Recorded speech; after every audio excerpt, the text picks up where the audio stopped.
Hey folks, welcome to the first video of our epic journey through AP US history. We are about to combine 9 mind maps into 9 units, organizing all the core and systematic knowledge you need to ace this course. Think of it as putting together a giant puzzle, but way cooler because it's history. Each unit will have a bunch of themes, kind of like the highlights reel of an action-packed movie. These themes are the biggest, baddest events and characteristics of each period. Our mind maps are loaded with text, images, and especially maps. We've got historical images, comparison tables, and all the good stuff to make history come alive. I'll be using these visuals to turn dry facts into a lively story of America's past. Alright, Unit 1. Let's kick this off in the year 1491. Yep, that's right, the year before Columbus got lost and found the New World with a little help from his friends, the Spanish monarchy. Soon after, the Portuguese, French, Dutch, and English all jumped onto the bandwagon, starting their own colonial adventures. Our unit wraps up in 1607 when Jamestown, the first permanent English colony, was established.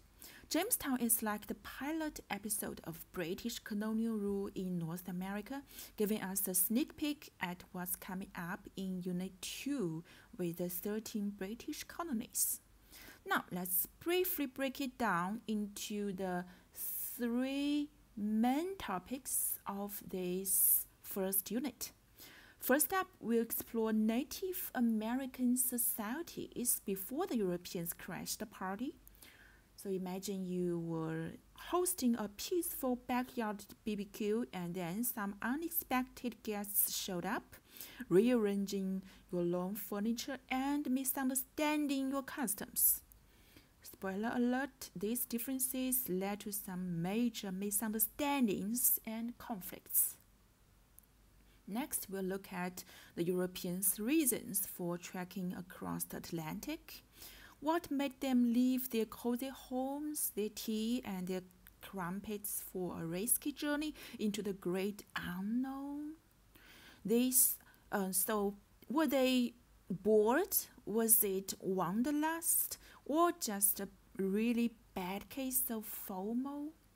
And once they got there, what did they do? Each country had its own playbook with plenty of plot twists. Lastly, we'll analyze the impact of colonization. This is where it got really juicy. We'll explore the complex relationships between Native Americans and the various European powers, the multifaceted Columbian exchange, the forced contributions of Africans to the Americas, and how colonization reshaped Europe itself. Before we dive into the key content of Unit 1, let's talk geography. Yep, geography, the unsung hero that's been pulling the strings behind the scenes of history like a grand puppeteer. For instance, the Appalachian Mountains once acted like a massive do not enter sign for British colonists itching to head west. It's like Mother Nature's way of saying, stay in your lane, colonists. We'll get into that juicy detail later. So, let's rewind the clock and combine this epic timeline with the ancient geological history of Earth to get cozy with the geographical elements of modern US territory. First off, the Appalachian Mountains. These bad boys are among the oldest mountains on Earth. 200 million years ago, we had Pangaea. the supercontinent that included almost all the land masses on Earth. Imagine a massive jigsaw puzzle that decided to split up and never get back together. It's like the ultimate breakup story. About 70 million years ago, the Rocky Mountains and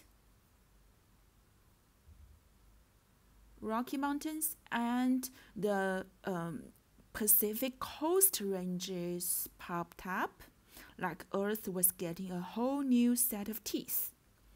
Fun fact, Yellowstone National Park is in the Rockies.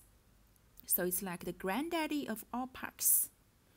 Then we have the Canadian Shield around Hudson Bay, which might be the oldest part of North America to rise above sea level. Think of it as the senior citizen of the continent, complete with some of the oldest rocks on Earth. Glacial action on the Canadian Shield was like nature's version of extreme home makeover, sculpting the landscape with a frozen chisel. The Great Lakes, they are the magnum opus of this ice artistry. Speaking of glaciers, let's fast forward to the Ice Ages, which lasted from 2.6 million to about 10,000 years ago. Yes, that's a long time, even longer than your last Zoom meeting. The earliest humans reached the Americas during the tail end of this chilly period, either by crossing the Bering land bridge from Siberia or cruising along the coastline in primitive boats. Once here, they went on a hunting spree that, combined with the warming climate, drove many large animals to extinction. By 7000 BCE, mammoths, mastodons, and ancient horses were history, literally. Oh, and about those horses you see today in America, they are the ultimate comeback story. They were reintroduced from other continents in the last 500 years and are basically the immigrant workers of the animal kingdom. Picture this, Native Americans looking out over the majestic mountains, vast lakes, and the mighty Mississippi River. This river wasn't just a waterway, it was the backbone of America's agricultural and transportation systems. It was like the superhighway of its time without the traffic jams. Moving west, we hit the Great Plains. The Great Plains are flat, grassy, and perfect for farming and cattle. By the 1930s, turned it into a dust bowl horror show with droughts and dust storms wreaking havoc. It was like Mother Nature's way of saying, I'm taking a break from being nice. Then there's the Great Basin, with scorching summers and freezing winters. It's like Mother Nature couldn't decide which extreme she liked more. Gold rush prospectors had to cross this harsh land in the mid-1800s, facing a real-life survival challenge. It was like Survivor, Gold Rush edition, and many didn't make it. Climate is a big player in the historical drama. The northeastern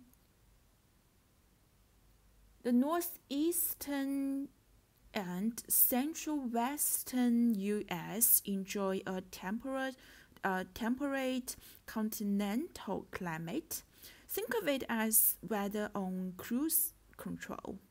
But head to the Great Plains, and inland west, and you are in sparse vegetation territory, with grasslands and shrubs being the main attraction.